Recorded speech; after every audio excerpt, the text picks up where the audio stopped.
Kuelekea AFCON 2027 ambapo waandaji ni Tanzania, Kenya na Uganda, wataalam kutoka taasisi mbalimbali za kiserikali jana Julai 23 waliweza kukutana katika ukumbi wa uwanja wa Benjamin Mkapa jijini Dar es Salaam kwa kikao kazi cha siku 2 kujadili mpango wa pamoja wa maandalizi kuelekea fainali za AFCON 2027. Kikao hicho kinalenga kuimarisha ushirikiano na utaratibu katika taasisi mbalimbali za serikali ili kuhakikisha Tanzania inatekeleza majukumu yake kwa ufanisi katika maandalizi ya michuano hiyo ya kihistoria itakayofanyika kwa ushirikiano wa Tanzania, Kenya na Uganda. Kikao hicho pia kinatoa fursa kwa wataalam kubadilishana uzoefu, kuanisha mipango na kuweka mikakati ya pamoja itakayowezesha maandalizi ya AFCON kufanyika kwa ufanisi na kuifanya Tanzania kuwa mwenyeji bora wa mashindano hayo makubwa ya soka Afrika. Hapo jana timu ya taifa ya wanawake Twiga Stars iliweza kucheza mchezo wa kirafiki dhidi ya Nigeria, ambapo Nigeria walifanikiwa kuibuka na ushindi wa magoli 2-1. Na mara baada ya mchezo huo kutamatika, kocha mkuu wa timu ya taifa ya wanawake Twiga Stars Bakari Shime aliweza kuzungumza machache, akiweza kusema kwamba ni sehemu ya mchezo tu, lakini wanaendelea kujipanga, hususan ni mchezo wa kirafiki, lakini bado ana imani na timu yake. Huyo hapa Bakari Shime. Ambazo zilitoka kipindi cha kwanza kama ambavyo nimesema, tulianza mechi vibaya ukiwa na baadhi ya wasiwasi kwenye defend vizuri, lakini pia kwenye kumiliki mpira. So kipindi cha pili tumejaribu kumiliki mpira, kujenga mashambulizi na ikatuamsha usingizini. Tumeweza kupata goli la kurudisha, ingawa kwa bahati mbaya kabisa mwishoni kama mchezo tumeruhusu goli, lakini yote kwa yote mechi ilikuwa nzuri kwenye upande wa kujilinda, kujenga mashambulizi na kushambulia pia. Cha kwanza ni kuongeza ari ya kujiamini kwa wachezaji wetu, na ilikuwa ndio moja kati ya msingi mkubwa wa mechi. Kama ambavyo unafahamu, Nigeria ni timu ambayo ndio bingwa mtetezi wa mashindano na bingwa wa kihistoria pia. Kwa hiyo kwetu sisi ilikuwa ni mechi ambayo inatupa kitu kikubwa, haswa kwenye upande wa wachezaji kujenga kujiamini.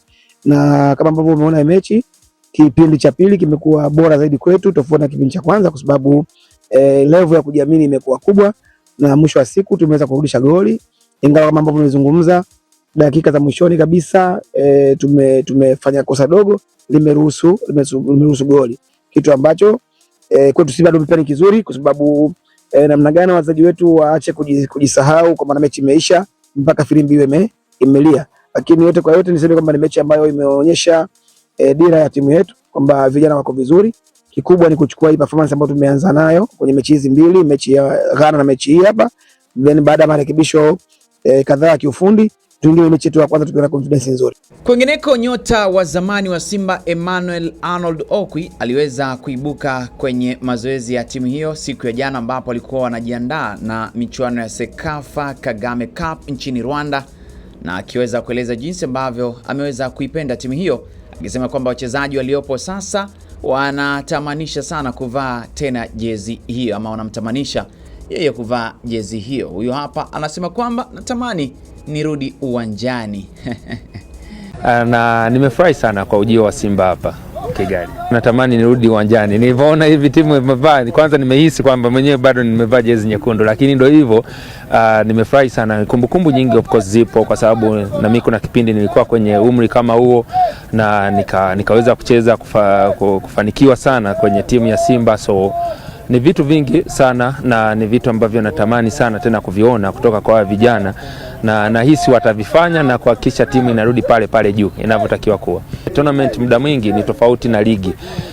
Wakiwa kwenye group stages wanaweza wakacheza kama ligi, lakini kitoka hapo ikienda sehemu nyingine, na attitude na character lazima vibadilike. So mimi na uhakika kwamba hawa vijana wapo tayari. Sisi hatujafanikiwa wakati tupo Simba kuchukua ubingwa wa Sekafa, lakini nadhani hao wana uwezo na wapo tayari kuipambania timu. Na tukiangazia michuano ya Taifa Cup 2026 ambayo inaendelea, kocha msaidizi wa timu ya wanawake ya Kilimanjaro David Kamenya ameweza kueleza baadhi ya mapungufu aliyobaini kwenye kikosi chake katika mchezo wao dhidi ya Mara.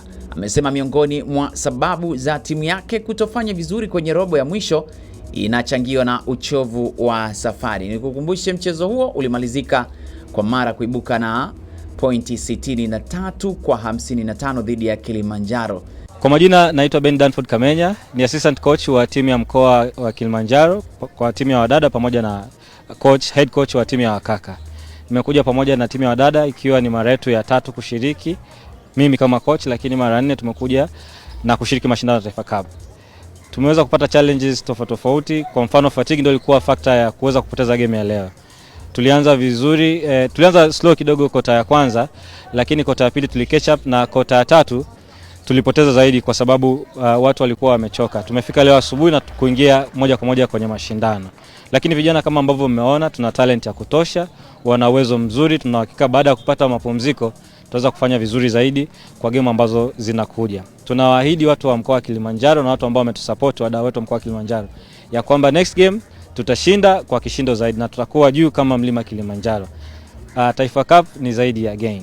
Mtazamaji, na sasa tuziangazia habari za michezo za kimataifa, ambapo mara baada ya kutamatika kwa fainali za michuano ya kombe la dunia ambapo iliweza kutamatika siku ya Jumapili tarehe 19 na Uhispania kuibuka bingwa wa fainali hizo. Sasa ombi lililosambaa kwa kasi mitandaoni likitaka Argentina kuondolewa kwenye michuano ya kombe la dunia limekusanya zaidi ya saini milioni 23 kutoka kwa mashabiki wa soka katika nchi zaidi ya 170 duniani. Kampeni hiyo iliyopewa jina la Argentina Out iliyofanyika mtandaoni ilishutumu FIFA pamoja na waamuzi wa kile walichodai kuwa ni upendeleo kwa timu ya Argentina na nahodha wake Lionel Messi. Waandaji wa ombi hilo walihoji kwa nini timu nyingine zishiriki mashindano ikiwa mshindi tayari anajulikana mapema. Pia walitaka FIFA kuiondoa Argentina kwenye mashindano ili kutoa nafasi sawa kwa mataifa mengine kushindana kwa haki. Hata hivyo, FIFA imekanusha madai hayo ya upendeleo, huku ikieleza kuwa kampeni hiyo haina mamlaka wala athari yoyote rasmi kwa ushiriki wa Argentina katika michuano ijayo ya kombe la dunia.